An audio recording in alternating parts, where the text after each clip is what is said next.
നബിയനാ റസൂലുള്ളാഹി സ്വല്ലല്ലാഹു അലൈഹി വസല്ലം തങ്ങൾ പറഞ്ഞില്ലയോ, മൻ ഖാമ റമദാന ഈമാനൻ വഹ്തിസാബാ ഗുഫിറ ലഹു മാ തഖദ്ദമ മിൻ ദംബിഹി.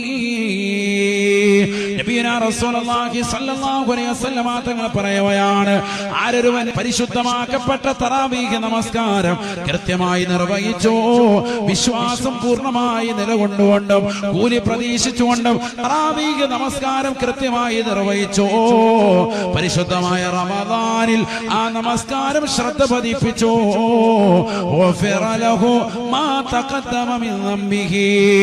റമദാനിലുള്ള നിസ്കാരം കൊണ്ട് അവന്റെ മുൻകഴിഞ്ഞു പോയിട്ടുള്ള എല്ലാ പാപങ്ങളും അല്ലാഹു പുറത്തു നൽകുമേ എന്ന് നബിയുനാ റസൂലുള്ളാഹി.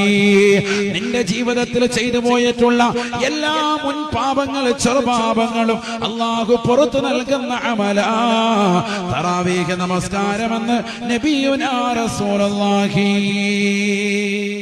നിസ്സാരമായി കാണുക, ഭയങ്കര ശ്രേഷ്ഠതയാണ്.